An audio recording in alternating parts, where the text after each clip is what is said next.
They entered the basement long after the bombardment had faded, stepping into a darkness that felt older than the city itself. Stalingrad had burned for weeks, but down here the air was cold and stale, untouched by fire or sunlight. The sapper squad moved in silence, their boots crunching over plaster and shattered glass.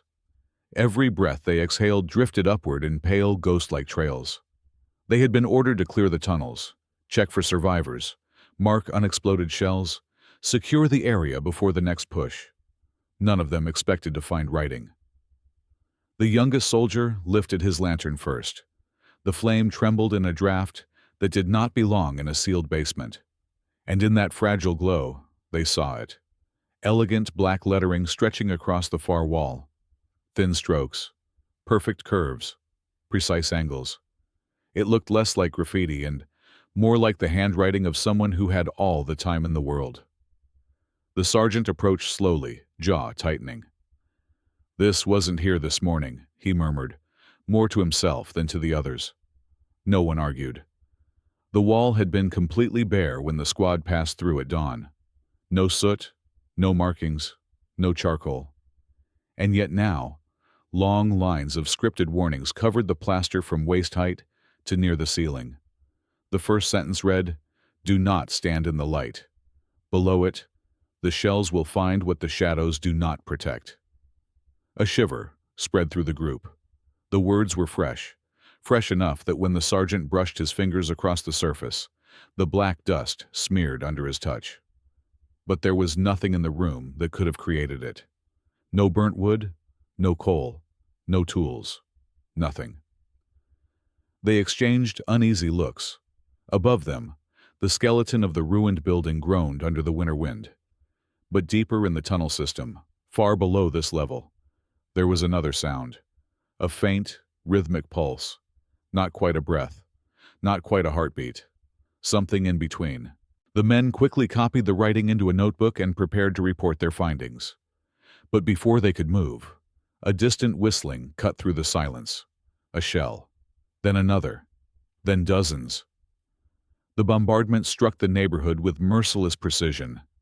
The street above erupted in fire and broken stone, and every soldier who had stepped into the sunlight to smoke, rest, or scout the area was annihilated instantly. But the squad in the basement, standing in deep shadow, survived without a scratch. Only after the last echo faded did someone finally whisper, "The wall warned us." That night, while the city froze under a moonlit sky, curiosity overcame fear. The surviving soldiers returned to the basement with lanterns held low, expecting to find the mysterious writing unchanged. But when they entered, the wall was blank. Not smudged, not washed. Blank, like a freshly plastered surface untouched by human hands.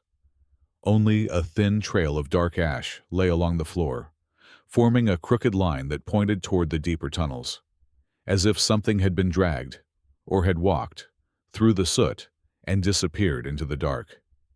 One of the men stepped forward, lantern shaking in his grip. And then they saw it happening in real time. New letters forming on the wall. Not appearing all at once, but emerging stroke by stroke, pressed outward from inside the plaster, as though invisible fingers were writing from within the wall itself. Long, slow, deliberate lines. A message. "I am still here." The youngest soldier gasped and dropped his lantern. The flame died instantly, swallowed by the cold. The others stumbled backward, shielding their lights, their breaths coming fast and shallow. But the message didn't stop. More words stretched downward, curling toward the tunnel entrance, like a beckoning hand. "Follow if you wish to live." The sergeant stared into the darkness, pulse hammering.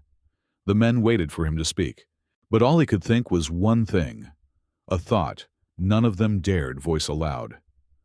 Whatever was down there, it wasn't finished talking. The tunnel received them like a throat, swallowing a breath. The moment they crossed the threshold, the air changed, denser, heavier, carrying a mineral cold that clung to their skin like damp cloth. Their lanterns cast only narrow cones of trembling light, swallowed almost instantly by the darkness ahead. It wasn't normal darkness. It felt inhabited, as though something lived inside it and allowed only enough light to move forward, never enough to see the whole. The squad walked slowly, backs brushing against one another, every step echoing with soft dread. Beneath their boots, the floor sloped downward in a gradual descent, and the deeper they went, the more the tunnel seemed to narrow, drawing them into its ribs. No one spoke. They didn't need to. Each man could feel that they were not alone.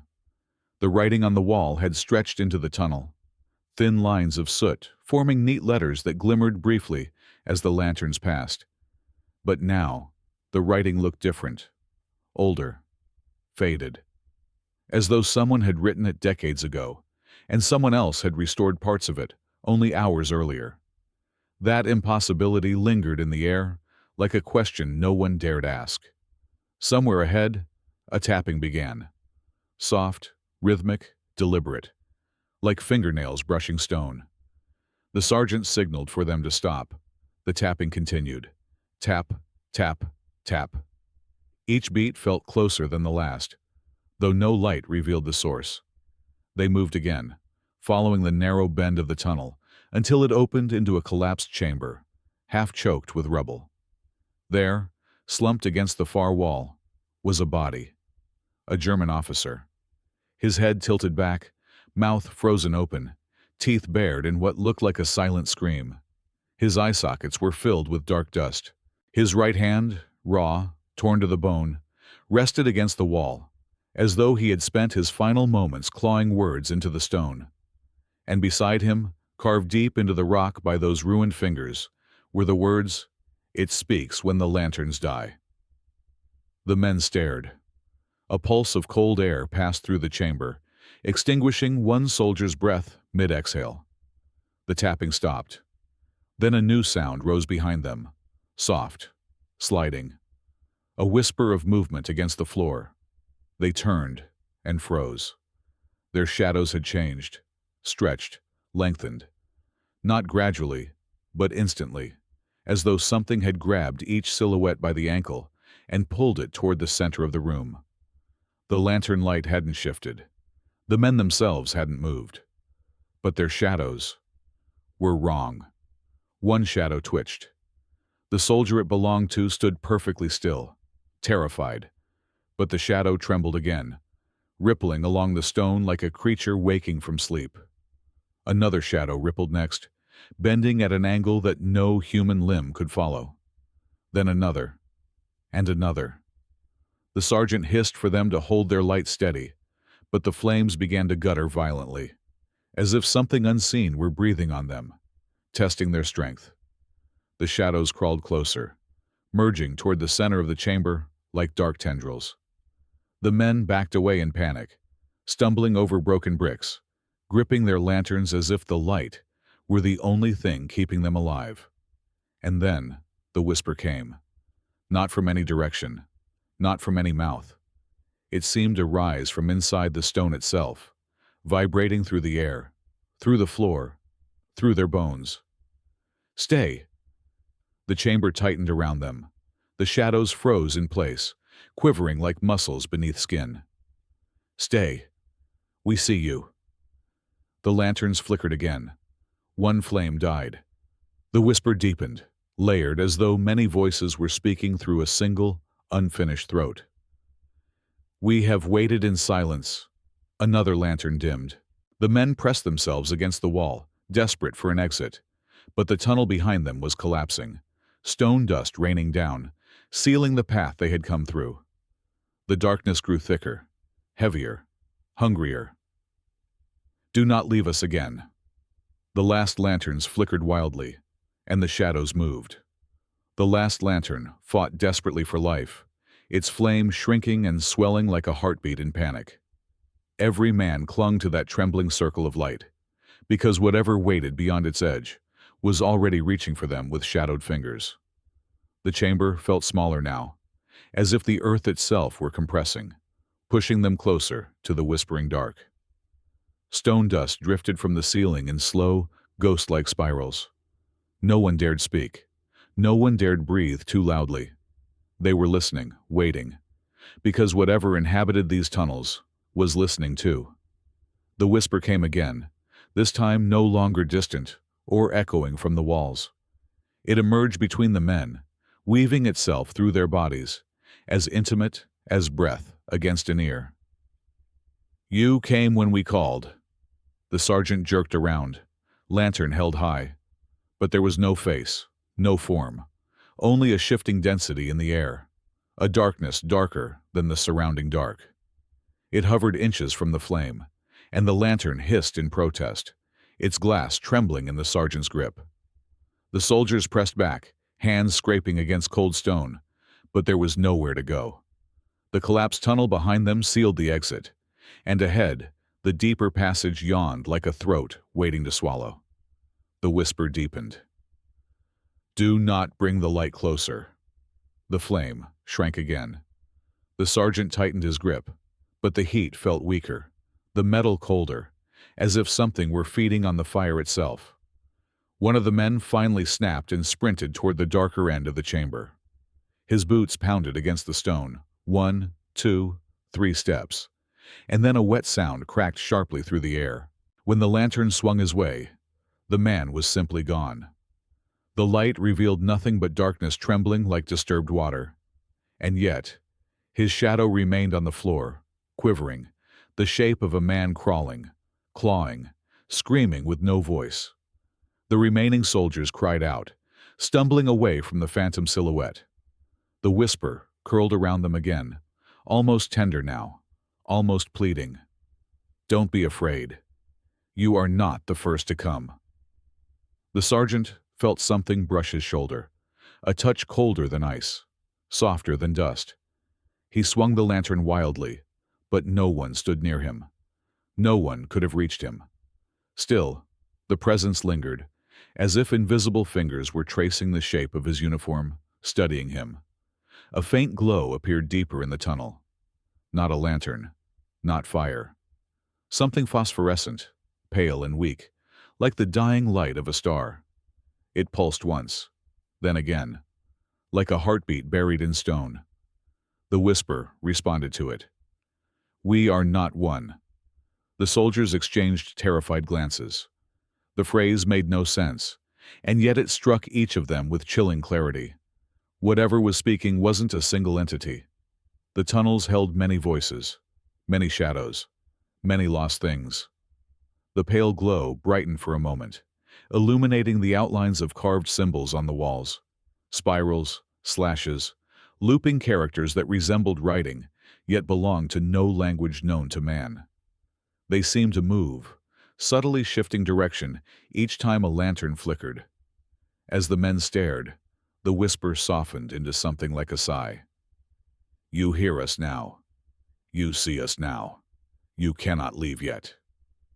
The sergeant stepped backward, nearly dropping the lantern, as the shadows on the ground began to rise, not all at once, but in trembling, vertical pulls, as though gravity were losing its claim on them.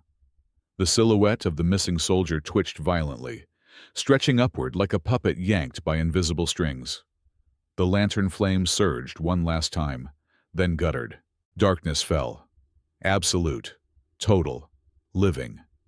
And in that perfect, suffocating black, the whisper spoke with a clarity that froze the blood in every man still standing. "You will speak with us now." Darkness closed around them like a fist. Every trace of light vanished, swallowed so completely that the men couldn't see their own hands pressed against their chests. The lantern's extinguished heat lingered for a single, fading heartbeat. Then, even that warmth died, leaving the chamber cold enough to bite straight through skin. Someone breathed too loudly. Someone else tried to suppress a whimper. But the darkness heard everything. It seemed to thicken and shift, reacting not to movement, but to fear.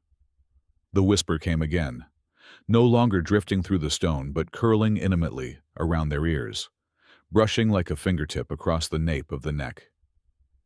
"You are here because you listened." The sergeant forced himself to speak, though his voice cracked from the effort. "Who's there? Identify yourself." His demand dissolved into the void. The whisper answered, not mocking, not aggressive, but patient, almost wounded.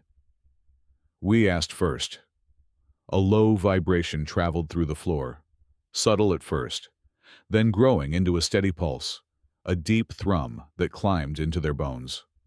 One man dropped to his knees, hands over his ears, but it didn't help. The sound wasn't heard through the ears. It resonated internally, intruding through the chest cavity, the spine, the spaces between thoughts. It felt like a heartbeat, but too slow, too heavy, as though the tunnels themselves had a circulatory system pumping with ancient blood. Another voice joined the whisper, then another, and another, layer upon layer. A chorus of voices speaking in overlapping tones, some masculine, some feminine, some impossibly young, some so old they sounded like cracked stone sliding against stone. They rose and fell in broken phrases, as if struggling to remember a forgotten language. Stay. Don't leave. Listen. We see. We know. The sergeant felt something brush past his leg, soft, cold, and distinctly human-shaped. He flinched, stumbling backward into another soldier. Panic rippled through the group as their bodies pressed together, each man desperate not to lose the warmth of human contact. But even in that huddle, the darkness slid easily between them like liquid, separating them by fear rather than distance. A faint glow appeared at the far end of the chamber. It wasn't light as they knew it. It didn't illuminate anything, not walls, not the floor, not their bodies. Instead, it revealed shapes inside the darkness, silhouettes that hadn't been visible before. Shadows of people, dozens of them, standing shoulder to shoulder, some tall, some stooped, some limping, some with missing limbs. Their outlines flickered as though rippling underwater. One of the men cried out, recognizing a shape he swore belonged to a comrade who had died weeks earlier. The silhouettes turned toward the sound. Not physically, not with heads or faces, but with intention. The darkness thickened in that direction, as though focusing its attention. The whisper sharpened. You see them. Good. The glow brightened for a moment, revealing more detail. The shadows had depth, layers, as if multiple images were stacked atop one another. A soldier's silhouette overlapped with that of a woman, a child, a man with a cane, a figure with no legs. They merged, separated, merged again, like memories trying to take shape but failing to stay fixed. The sergeant forced himself to find his voice. What do you want from us? Silence. A long, heavy silence. Then the whisper. We want what you brought. None of the men understood. Not yet. But the whisper continued, the voices multiplying until the chamber vibrated with them. Voices. A pause. Memories. Another pause, heavier. Fear. The words struck the men with more force than any shell. The shadows trembled, and the heartbeat-like pulse intensified. The soldiers felt the air tightening around their ribs, squeezing, urging, demanding. The whisper unfolded, more articulate now, more focused, almost eager. We were left here with nothing but silence. We are hungry for the things that live. The chamber darkened further. Impossible, yet real. The silhouettes stepped closer, not with legs, but with intention, gliding toward the men, as if following the trembling in their chests. One of the soldiers, the youngest, suddenly gasped, clutching his sternum. His breath hitched. His body shook violently. The shadows gathered around him, not touching, not attacking, absorbing. His breathing quickened. His heartbeat pounded loud enough for the others to hear it. Thud, thud, thud. A frantic drumbeat inside a prison of bone. Then, with a strangled cry, the boy fell silent.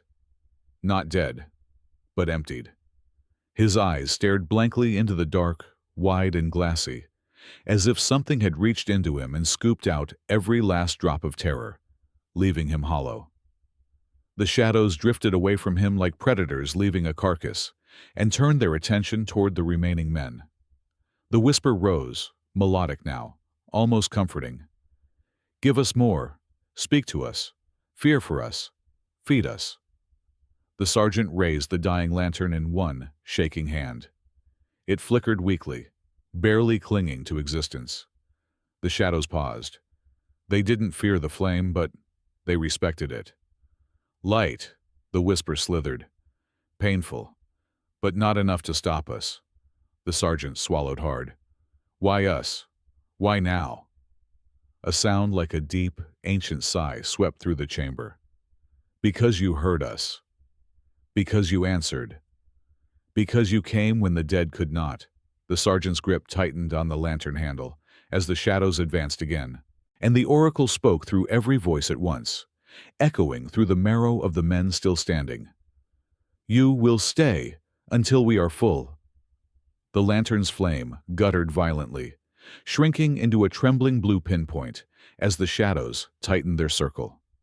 The soldiers pressed together, backs colliding, breaths sharp and fast.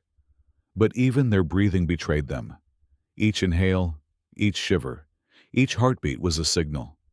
The darkness reacted to every flicker of fear with serpentine precision, coiling around the men's legs, brushing the backs of their hands like invisible strands of hair, drifting in stagnant air.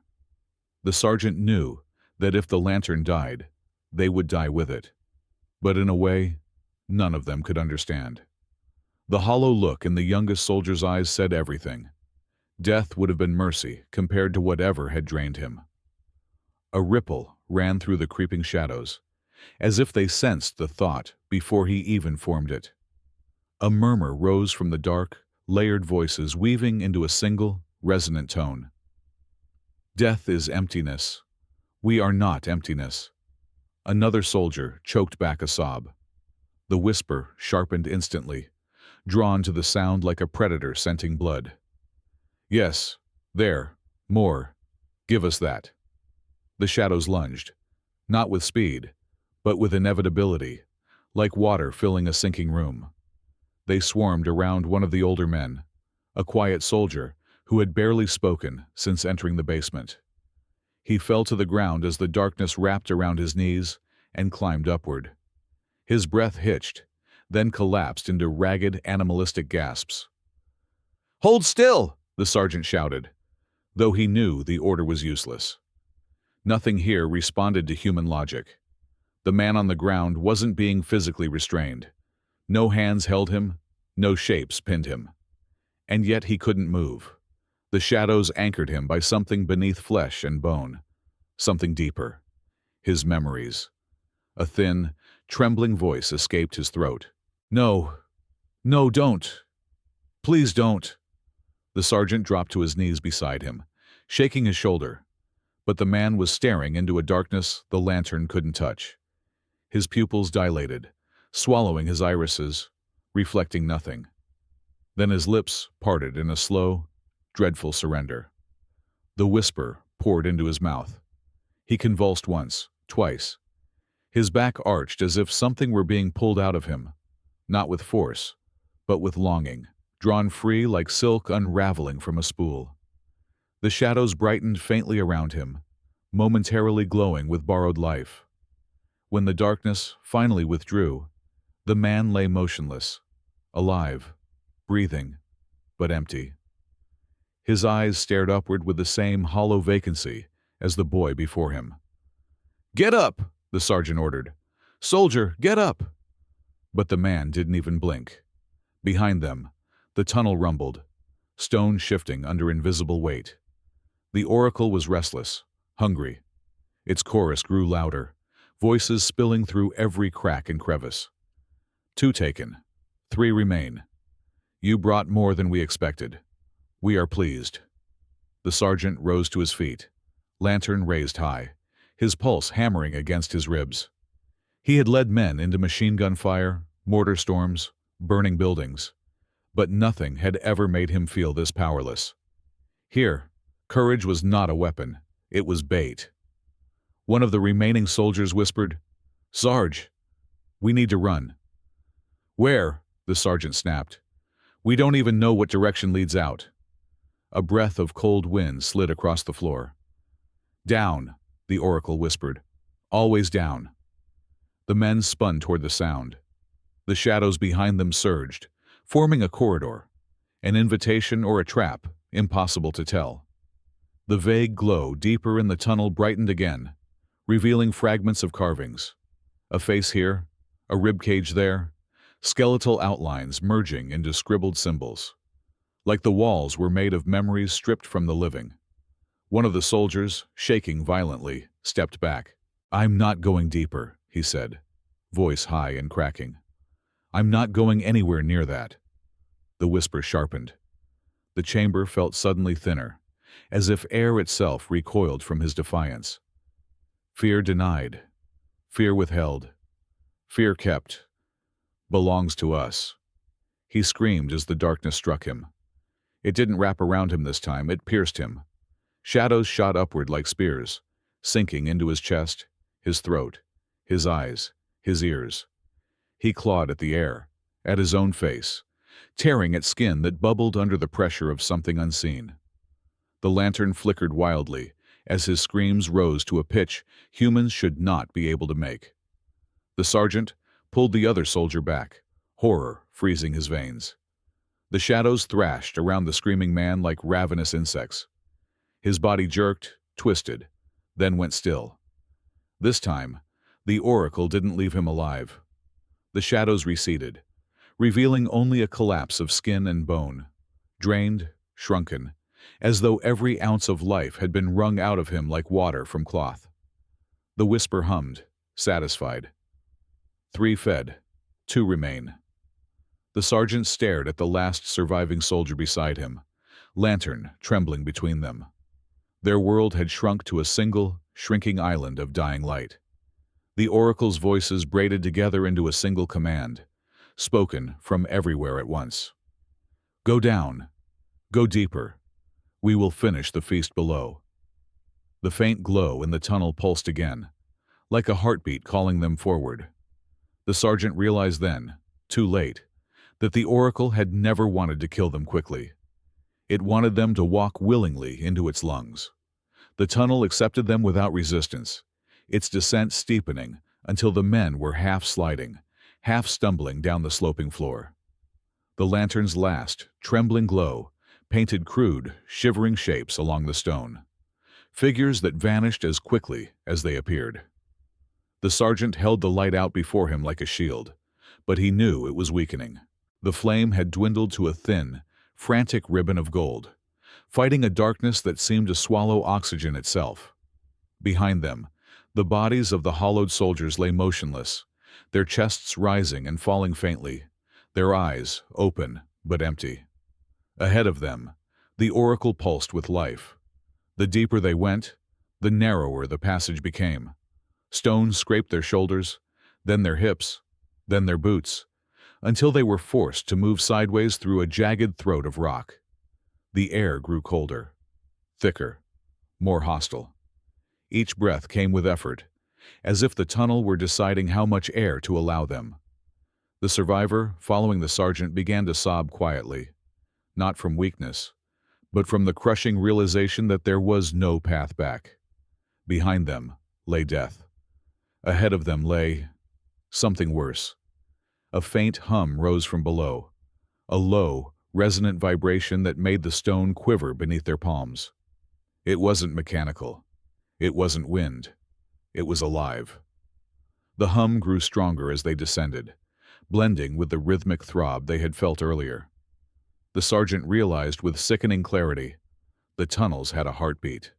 Something massive and ancient pulsed deep under the earth, and they were walking straight toward it. The passage widened abruptly, spilling them into a cavern so vast the lantern couldn't illuminate even the nearest walls. The darkness was not empty. He felt it moving, shifting, observing. The survivor behind him stopped in his tracks, a strangled whimper escaping his throat. Then the cavern breathed. A slow, deliberate inhale, a long, shuddering exhale. The cold wind pushed their clothes against their bodies, as if brushing away dust from new guests. The lantern flickered wildly. Then, a pale glow bloomed across the cavern's floor, not like flame, not like electric light, more like phosphorescent veins awakening beneath the stone. Thin lines of dim luminescence traced spirals, circles, jagged runes. At first, they looked random.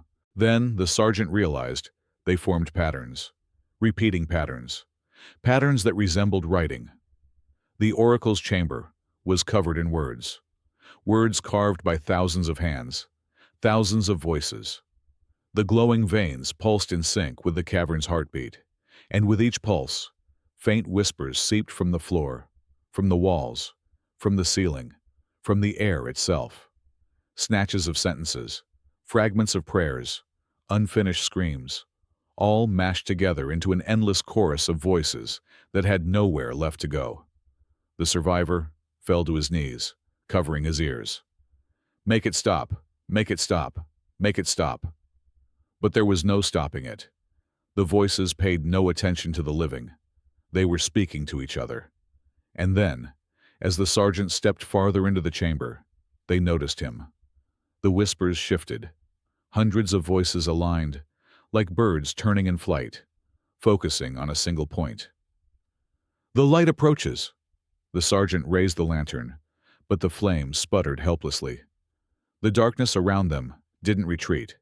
It pressed closer, probing the heat like a predator testing prey. He brings warmth. He brings memory. He brings fear.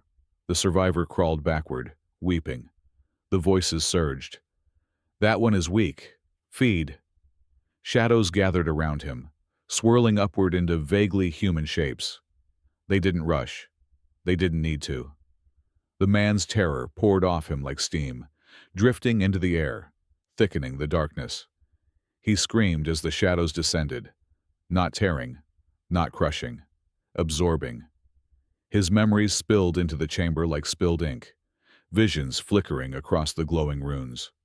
His mother's face, a winter morning, a childhood injury, a first kiss, a battlefield. His entire life flashed in fragmented, disjointed bursts as the oracle devoured everything inside him that was still alive. The shadows withdrew, leaving his body collapsed in a heap, empty-eyed and breathing shallowly. Another husk. The sergeant stood alone. The lantern flickered once more, then flared violently, as if resisting the darkness's pull. The oracle spoke through every voice at once. You are stronger than the others. Your fear is deeper, rarer, precious. The sergeant gripped the lantern tighter, knuckles whitening. What are you? He demanded. But even as he asked, he realized the answer wasn't meant for the living. The cavern trembled. The glowing veins pulsed faster. The shadows rose around him, forming towering shapes that were neither human nor monster, but something older, born not from flesh, but from echoes. We are everything left behind. The abandoned. The forgotten. The dead who did not die all the way. The chamber swallowed the lantern's flame. It clung to life for a single, desperate heartbeat. And died. Darkness exploded inward. The sergeant cried out as the shadows surged toward him. And for the first time, the oracle spoke not as many voices, but as one. Come, we hunger. The darkness closed over him like cold water, swallowing sound, breath, and reason. For a heartbeat he thought he had gone deaf. Then the whisper returned, not from outside but inside his skull, vibrating through his teeth and bones. His hands clawed instinctively at the air where the lantern had been, but the light was gone, extinguished so thoroughly that it felt erased from memory itself. There was no up or down anymore, no walls, no floor, only the oracle's presence, wrapping around him like a vast, suffocating membrane. Then something touched him, not skin, not a hand, something deeper, an intrusion without form, like fingers made of pressure, sliding through bone and thought alike. He gasped, kicked, tried to push away, but there was nothing physical to fight. His arms cut through empty space as the presence pressed against the edges of his mind, testing him. You fear differently from the others. The voice was no longer distant or fragmented. It existed inside him, taking shape from his memories, his instincts, the words he feared most. It spoke with a cadence he recognized, his father's blunt tone, a teacher's reprimand, a radio operator's report. It shifted voices as easily as breathing. They feared death. A pulse of pressure folded into his chest. You fear living. He staggered backward, yet there was no ground. The movement was an illusion, a trick his equilibrium invented to understand what surrounded him. His breath hitched. No, he said, but the word lacked conviction, shaped more by reflex than belief. Images slammed through his mind, frozen flashes of memory torn from their places. His childhood home flooding with summer light. His brother's laughter echoing across a riverbank. A woman's hand brushing his cheek in a farewell he didn't want to remember. Battlefield smoke. The smell of burning fuel. The sound of bones breaking under rubble. Each image cracked as soon as it formed, dissolving into black dust. The oracle was searching. You carry guilt, the presence deepened, turning the air heavy. It keeps you alive. He tried to shield his thoughts, pushing back, clenching his jaw, tightening every muscle in resistance. But the oracle's pressure only intensified, pressing through every mental barrier he tried to build. You should have died with them. His breath froze. The memory he avoided most, the one that stalked him every sleepless night, burst open like a rotten door. Snow. A burning building, screams buried in rubble, a hand reaching for him from beneath a collapsed wall. His own voice, weak and choking. I can't move it. Heat, smoke, the weight of stone, the moment he let go. He felt it all again, fresh, raw, tearing through him with the violence of a reopened wound. His knees buckled, yet still, he fell through nothing. He whispered, "Stop." The oracle did not. "This is the one you hide." Its tone shifted, almost curious. "This is the one that binds you to us." The sergeant's heartbeat thrashed in his ears. His vision, if it could even be called that, swirled with faint outlines of figures. Shadows formed faces he once knew, then twisted into forms he could not bear to recognize. People he couldn't save, people he left behind, people he failed. The oracle wrapped around each memory like a lover or a leech. We devour the fear of death, a pause. But yours is sweeter, because it is the fear of living with what you have done. He screamed then, a raw, primal sound ripped from the depths of his chest. It echoed into nothing, devoured instantly by the tunnels. The oracle's presence surged, pressing tighter, compressing him until his ribs screamed, until his mind felt like it would burst. Then everything stopped. Silence. Total, perfect silence. The darkness peeled back, not revealing light, but revealing awareness.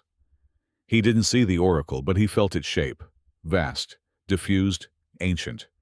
Not a creature, not a spirit, not a demon. A collective, an accumulation, a graveyard of fears. The voices of those who died, terrified, broken, unfinished. Too many to count, too many to separate, too many to ever leave. Stalingrad had trapped them.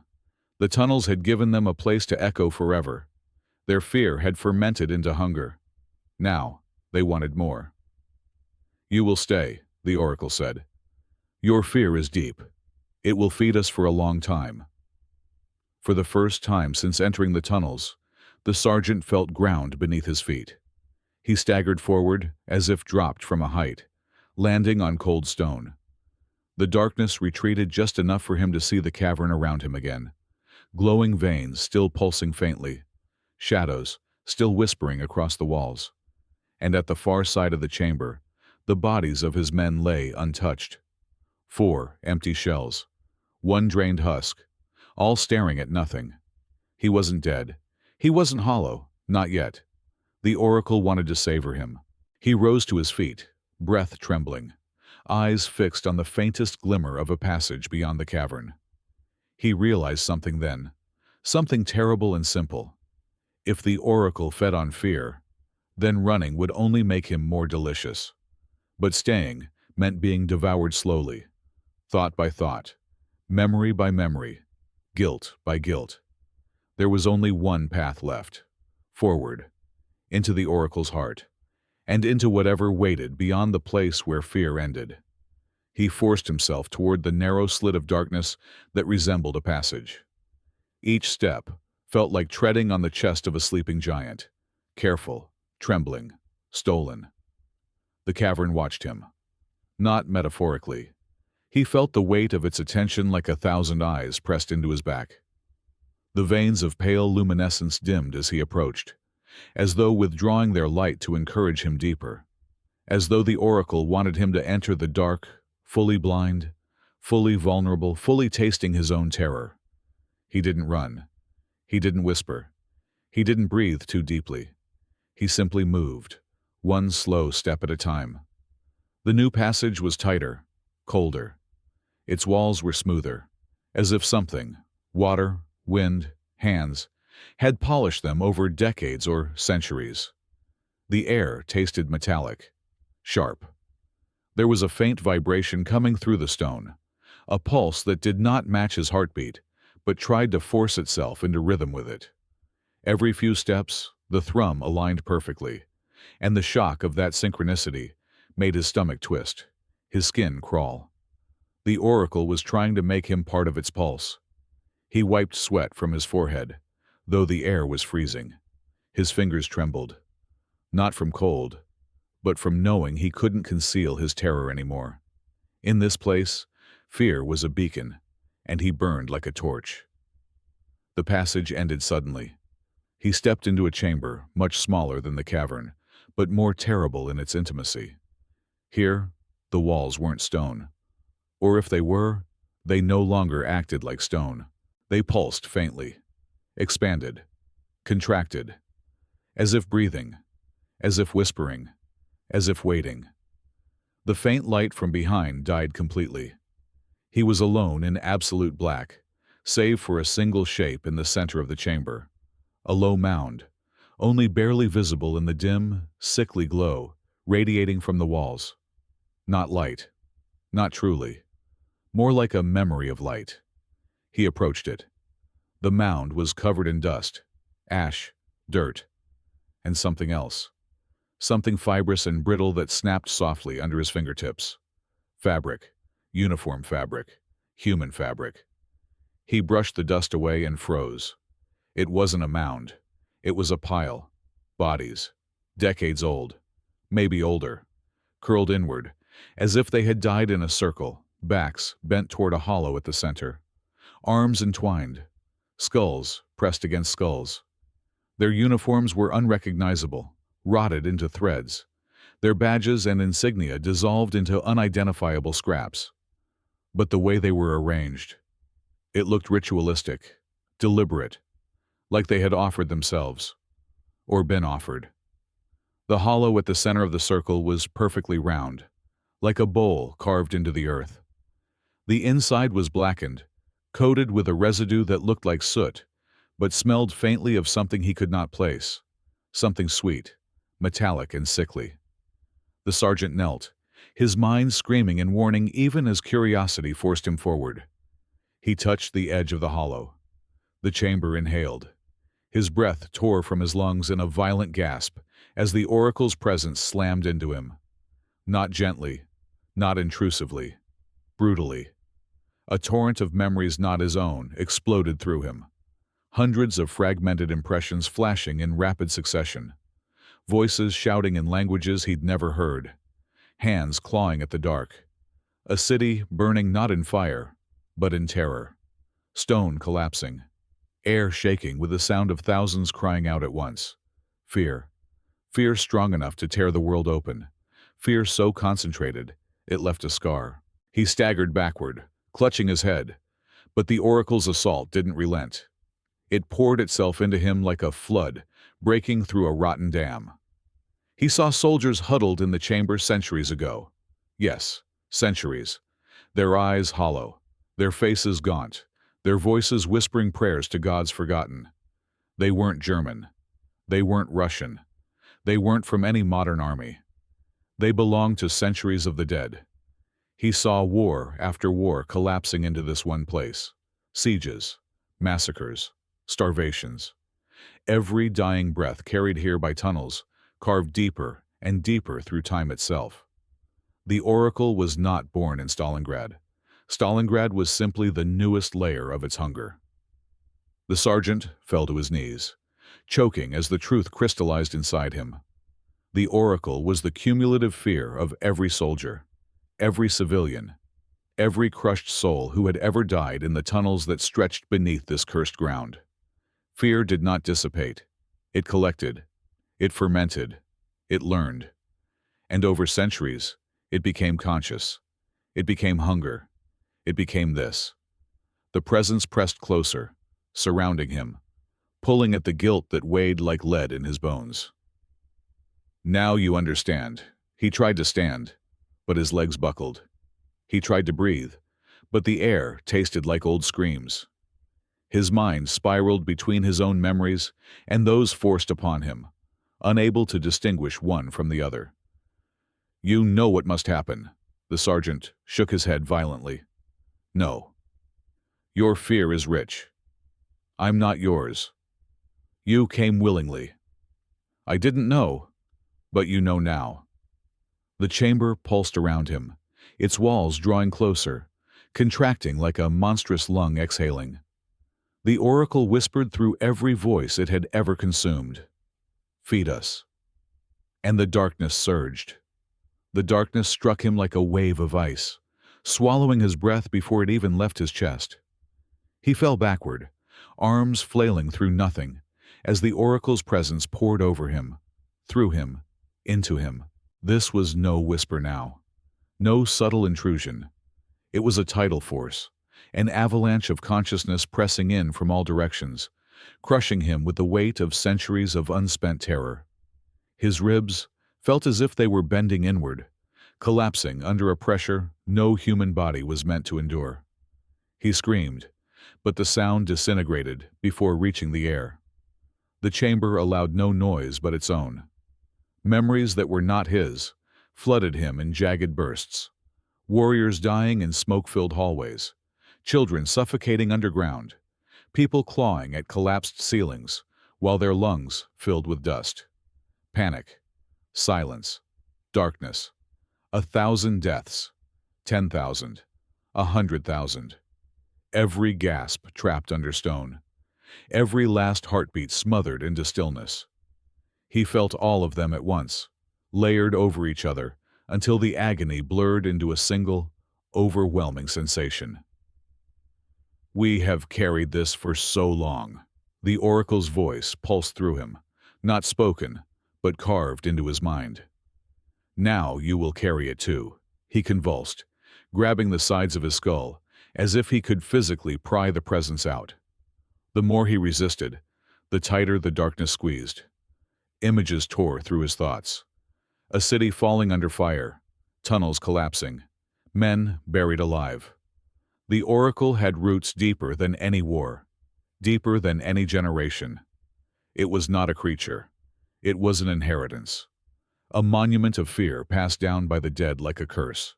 He felt his own memories begin to unravel. He saw his brother again, laughing near a river. The river twisted into a tunnel. The laughter warped into a scream. The face darkened, melted, dissolved, gone. His mind snapped toward another memory, his father. But the Oracle seized that image too, burning it into ash until only the outline remained. Then another memory, then another. One by one, the pieces of his life peeled away like rotted wallpaper. He begged. He didn't know what he said. Words stuttered through clenched teeth. Half-formed prayers, dragged from the depths of desperation. But the Oracle didn't want his words. It wanted everything else. "You brought fear," it said, "and fear belongs to us." He felt himself slipping, losing shape, losing weight, losing the anchor of identity. His thoughts blurred around the oracle's voice, which grew louder, sharper, more insistent. "Accept this. Become part of us. Let the fear that made you live become the fear that keeps you here." He dropped to his knees, chest heaving, fingers scraping uselessly against the breathing floor. Every breath felt heavier, every heartbeat slower. The oracle was sinking itself with him, drawing him inward, preparing to hollow him the way it had hollowed the others. He could feel the moment approaching, the moment the oracle would pull the last thread of him loose and weave it into its monstrous tapestry.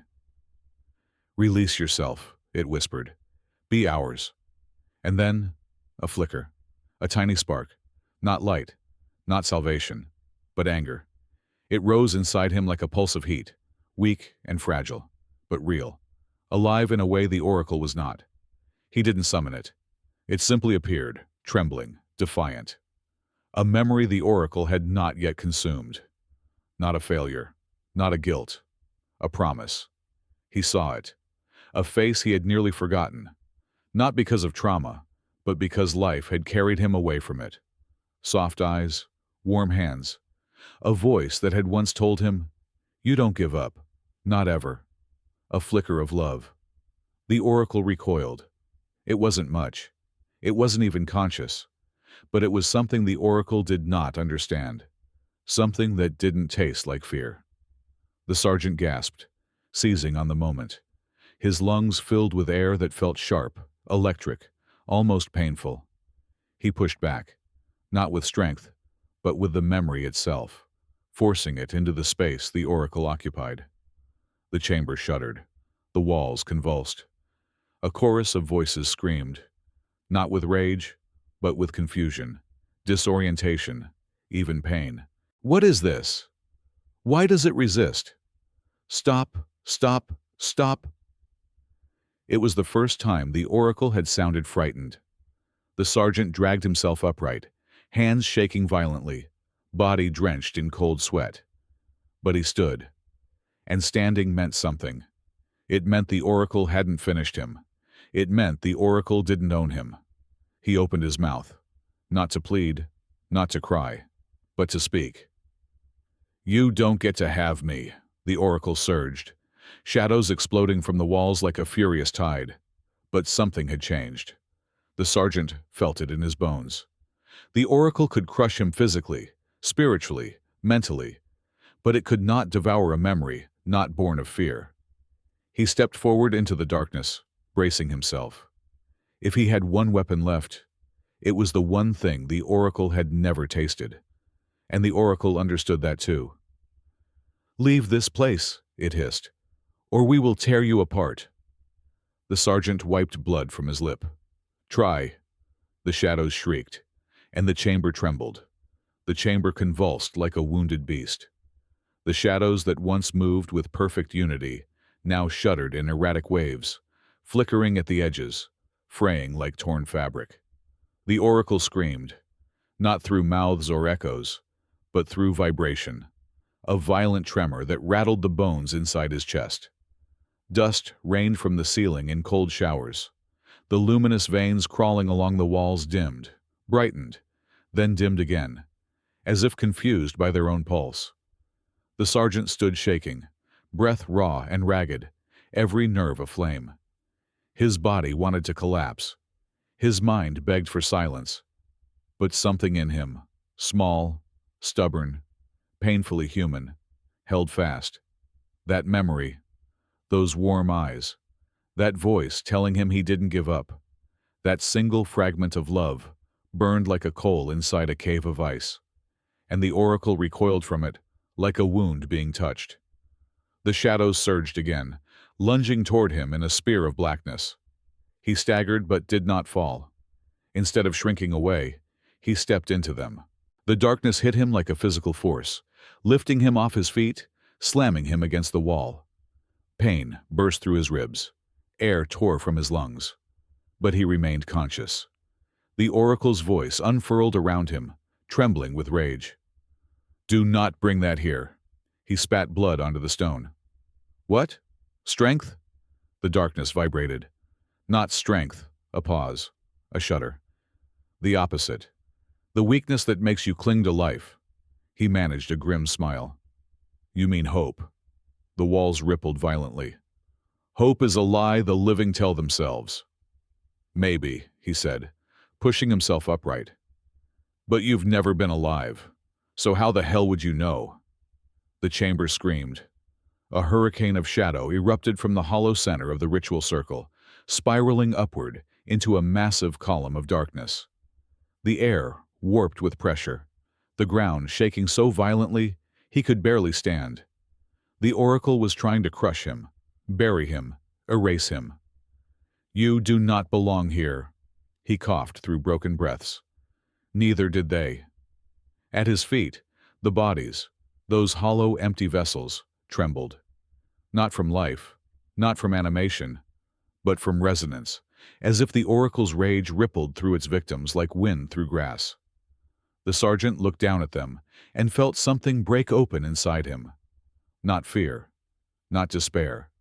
Something sharper. Anger. For every voice trapped in these tunnels. For every scream that never reached daylight. For every soldier, enemy, or friend who died terrified, choking on dust and darkness. He clenched his fists. The oracle felt it immediately. "No." The shadows recoiled.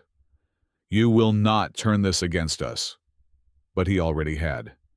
Because anger, true, righteous anger, is not fear. It is its opposite. Anger is what rises when fear breaks and courage takes its place. He stepped into the center of the chamber. He didn't know why. He didn't know how he knew to do it. But he understood one thing. This room was the oracle's heart. And every heart can break. The glowing veins pulsed in panic as he moved. The walls contracted around him, desperate to force him back, but he kept walking. His boots crushed century-old dust. His breath steamed. The shadows swarmed, but they no longer pierced him. They battered him, clawed at him, wrapped around him, but they could not consume him, because they could only devour fear. And his fear was burning into something unrecognizable. The oracle's voice fractured. "Stop! Stop! You do not understand!" He raised his voice, barely a whisper, but sharp as a blade. "You feed on fear." "Yes."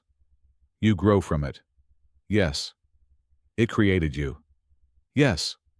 He stepped into the ritual hollow, the center of centuries of terror. But fear isn't the only thing that grows in darkness. The chamber froze. Silence. Then a trembling, shaking whisper. "What are you doing?" He closed his eyes. He remembered the river, his brother's laugh, his father's hand on his shoulder, a face he loved, a warmth he thought war had taken from him, a world that existed outside this tomb. And he held it. He fed it. He let it glow inside him like a flame finding air. The darkness recoiled violently, writhing away as if burned. The glowing veins spasmed. The cavern shivered with the force of something ancient in agony. The oracle screamed, not in hunger, but in terror. "Stop! Stop! You are breaking us!" He didn't stop. He let the memory fill him. He let it burn. He let it shine in a place that had never known light. And the oracle, for the first time in its centuries-long existence, felt something it had never consumed. Hope, love, rage, life, not fear. The chamber cracked. The walls buckled. The shadows thrashed like a dying creature. And the oracle shrieked, "You are killing us!" The chamber did not shatter all at once. It broke like something alive, something in agony. The glowing veins that lined the walls flickered violently, stuttering like a dying heartbeat. The air thickened, trembling with pressure as if the entire cavern were trying to inhale, but had forgotten how. Stone groaned. Shadows convulsed. The ground beneath him rippled, like the hide of an animal trying to shake something off its back. The oracle screamed. Not through voices now, but through the very architecture of the tunnel. The way the walls buckled inward, the way dust fell in sheets, the way the earth heaved beneath his feet. This was not a creature dying. This was a world dying. A place that had lived on fear for centuries, now tasting an emotion it could not digest. The sergeant staggered backward as a fissure split the chamber floor, glowing veins bursting like ruptured arteries. Black smoke roared out of the crack. Not gas, not vapor, but shadows flailing in their death throes. "You cannot kill us!" The oracle's voice tore through the chamber, fractured into hundreds of overlapping tones. "We are too many, too deep, too old!" Another fracture ripped through the wall. A chunk of stone crashed to the floor inches from his feet. The sergeant stumbled, nearly falling into the widening fissure, but he caught himself on a jagged edge of the breathing stone. His hand came away slick with black residue that writhed like living tar before evaporating into nothing. He forced himself to move toward the passage. Any passage. Anything that resembled escape. Behind him, the oracle's shadows surged, collapsing and reforming in grotesque shapes. Human silhouettes flickered, faces screaming, hands reaching, bodies twisting in ways no body ever should. But the shadows could not hold their shape. They burst apart like ink thrown through flame. "You are one!" the oracle shrieked. "We are thousands!" He didn't look back. He ran. The tunnel buckled beneath him, rising and falling like the deck of a sinking ship. He crashed into walls, stumbled over ancient bones, vaulted over cracks, splitting open under his boots. The darkness that once moved with purpose now flailed chaotically, crashing into itself, swirling in torrents that sounded like the breath of a storm. Behind him, the cavern roared. "Stay! You brought it! You brought the light! You must stay to end it!" He didn't know if it meant hope or rage or life itself. He didn't care. He kept running. The tunnel narrowed sharply, forcing him to duck as debris crashed from the ceiling. A stone column collapsed inches behind him, sealing the path he had just sprinted through. Dust choked the air. The walls hissed and pulsed, leaking streams of black shadow that evaporated midair. The oracle wasn't collapsing. It was imploding, consuming itself as the core was attacked from within. He reached the bend where the ritual chamber met the earlier passage, and froze. The bodies of his squad lay scattered across the floor. Only now, they were moving, not alive, not reanimating, but reacting. Their empty eyes tracked him.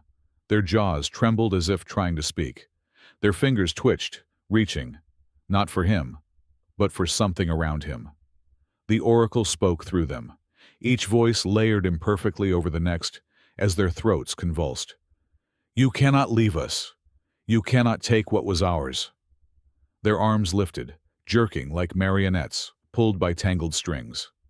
Behind them, the tunnel walls blistered open, spilling out shadows that writhed like dying serpents. The oracle's presence pulsed inside their hollow bodies, their ribs shaking with each unnatural word. "Your fear is not spent. Your fear still lives. We will take it. We will—" The sergeant didn't hesitate. He lunged past them, dodging the grasp of skeletal hands, pushing off crumbling walls as he forced his way toward the faintest draft of cold air that smelled, miraculously, like the world above. Snow, smoke, wind. The oracle howled. The entire tunnel lurched violently, tossing him off balance. He crashed onto his side, sliding down a slope of fractured stone, straight toward a jagged hole opening into black nothingness. He clawed at the ground, fingers catching a ledge a split second before his body dropped into the abyss. The abyss breathed. He scrambled upward, dragging himself back toward the collapsing floor. His arms burned. His lungs screamed. But he climbed, inch by inch, as the void below reached upward with tendrils of shadow trying to wrap around his boots. A voice, hundreds of them, shouted from behind him. "You cannot escape what you have fed." He didn't look. He pulled himself over the ledge, staggered forward, and saw, through swirling dust, falling rock, and thrashing shadows, The faintest glimmer of pale, real daylight far up the incline. A way out. The Oracle saw it too. The tunnel ahead constricted, walls collapsing inward, like a throat trying to choke. Shadow tides surged forward in a final assault, breaking against the floor, scrambling up the walls, flooding the passage with clawing darkness. The ground split, the ceiling cracked, the whole underground world shuddered. And the Oracle screamed, "You will not take light out of the dark!" The path began closing. He ran for his life. The tunnel tilted upward like a collapsing throat, every surface trembling under the violent death throes of the Oracle. The sergeant ran, stumbling over rubble as the ground split beneath him in jagged faults. Every breath tore at his lungs. Dust stung his eyes. The air grew hotter with each second, as if the darkness behind him were burning itself alive in some final, catastrophic purge. Shadows slammed against the walls around him, flailing with mindless fury. They had lost their shape, lost their unity. They smashed into each other like blind animals, shrieking with voices that no longer aligned, overlapping until the sound became a grotesque roar, vibrating from the stone itself. "Do not leave! Do not leave! We are not done!" The Oracle's scream fractured midway through the sentence, splintering into hundreds of dying whispers that tangled and dissolved into static. The sergeant forced himself up a steep incline, gripping jagged stone with shredded palms. His boots slid on broken rubble. The entire tunnel swayed like a bridge in a storm, buckling, lunging, collapsing in chunks. He heard the earth tearing behind him, massive slabs dropping, tunnels folding into themselves, chambers imploding. The Oracle was consuming itself, rather than allowing escape. He crawled upward, elbows burning, legs shaking, lungs dragging in air, thick with smoke and ancient rot. The ceiling bulged downward. A crack ripped across its surface like lightning inside stone. A boulder, half his size, exploded free, smashing into the floor and rolling toward him. He threw himself aside as it thundered past, scraping his arm on broken rock until fire lanced up his shoulder. He didn't stop. He couldn't. Behind him, the dying Oracle formed one last coherent sound. A whisper, weak, trembling, coming apart at the seams. "Don't. Bring the light out." Then it broke into sobs. Actual sobs. Not human, but unmistakably grieving. He didn't look back. The incline narrowed into a jagged funnel of broken stone. He clawed upward, fingers bleeding, boots slipping. Every second the tunnel shrank behind him, pulled inward, as if the earth itself were trying to inhale his escape. The faint, gray light above grew brighter. Not much, but enough to prove he wasn't hallucinating. Daylight.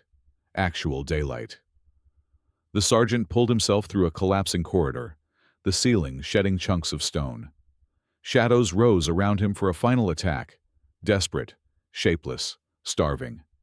They lashed at his legs, digging cold tendrils into his ankles. He kicked them off, heart pounding so hard it hurt. One shadow wrapped around his boot like an iron shackle. He fell face first onto the incline, sliding backward toward the choking dark.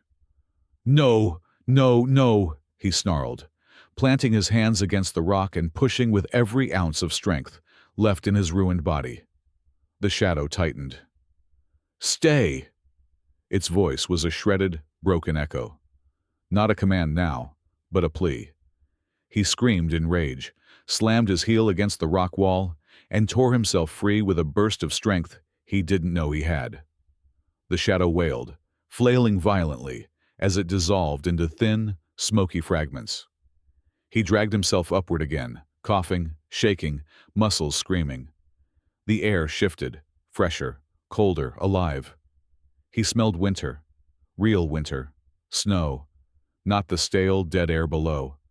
He reached a vertical crack in the earth, a tunnel that had collapsed enough to form a jagged shaft. Light poured down in beams, illuminating floating dust like drifting stars. He reached for the light. His hand broke through first, then his arm, then his head. The snow-blasted air hit his face like a slap. He coughed violently, sucking freezing air into lungs starved of oxygen and choked with the oracle's residue. Behind him, the ground roared. The tunnel ceiling folded inward. The walls collapsed. The entire underground system imploded in a violent chain reaction. Stone crashing over stone, crushing chambers that had existed for centuries. Dust shot upward through the shaft in a geyser of gray smoke. The sergeant clawed at the edges of the opening like a drowning man reaching for the surface. His fingers found roots, hard soil, frozen earth. He pulled, kicked, fought, until his torso scraped free. Then his legs. Then he was out, thrown onto the snow-covered ruins of Stalingrad like a broken piece of debris spat up by a dying beast. He lay there, gasping at the sky, an endless gray expanse swirling with winter clouds. Real clouds. Real sky. It felt impossible. He felt unreal. He rolled onto his back, coughing blood onto snow. His vision blurred. His ears rang. But he was alive. Down below, the earth trembled one last time. A faint, dying whisper seeped up through cracks in the frozen ground. Light. Hurts. Then silence. Silence so vast it felt sacred. The sergeant closed his eyes, fists curling into the snow, body shaking with exhaustion and disbelief. He had escaped the oracle, but something cold and unmistakably wrong brushed the edge of his thoughts, a sensation like breath on the back of his neck. The oracle was dead, but something had followed him up. Not a shadow, not a voice, a presence, small, quiet, hidden, an echo, a seed, inside him.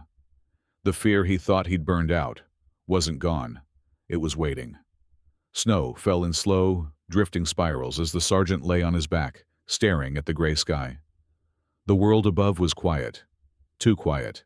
No artillery, no shouting, no boots crunching over rubble. Only the whisper of winter settling over a ruined city. A city that had swallowed thousands, and tried to swallow him. He forced himself to sit up. Every muscle burned. Every bone felt cracked. His hands were stiff with blood. Some his own, some from the jagged walls of the tunnels, some from the men he couldn't save. The cold bit through his uniform, sharp and numbing. But he welcomed it. It was real. It belonged to the living world.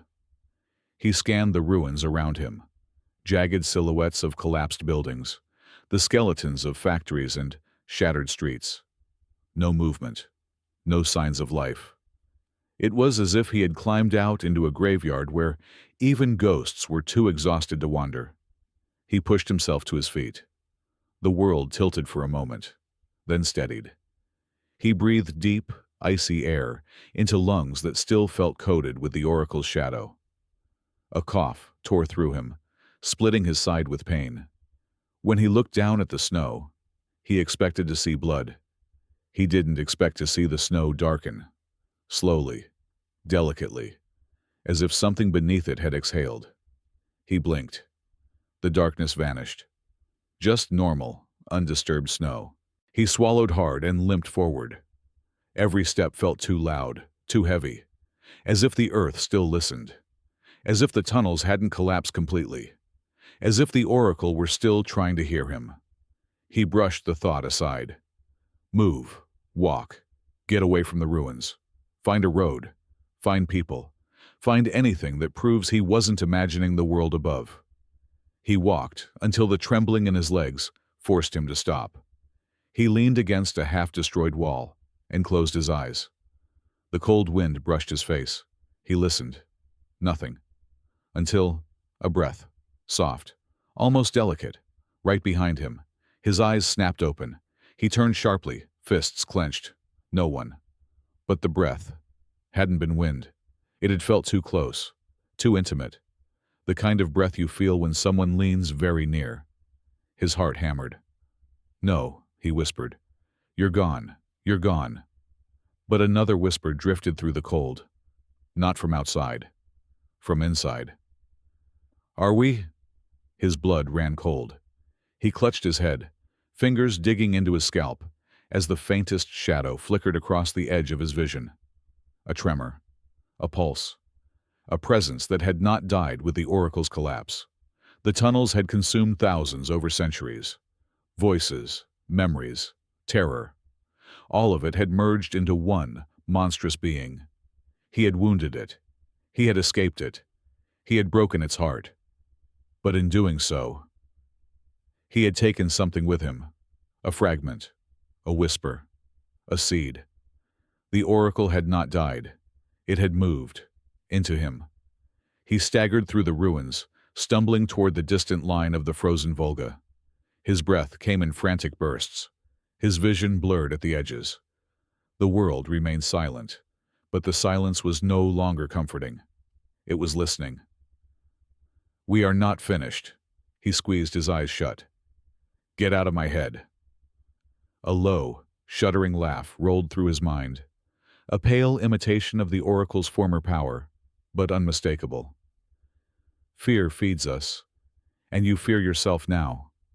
He opened his eyes and saw it. For just a moment, his shadow, long and thin in the pale winter light, moving. Not with him, not like him.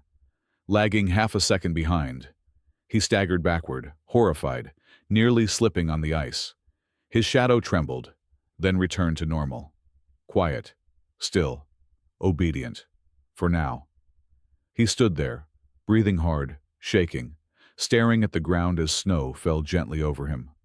He had escaped the oracle. He had destroyed the tunnels. He had returned to the surface alive. But he would never escape the fear it had planted inside him. Snow covered the ruins behind him. The wind howled through broken walls. Far beneath the earth, in tunnels no one would ever find again, the last scraps of the oracle faded into silence. But above, in the living world, a single whisper clung to the mind of the man who had survived. "We hear you." And somewhere in the shifting winter light, his shadow twitched.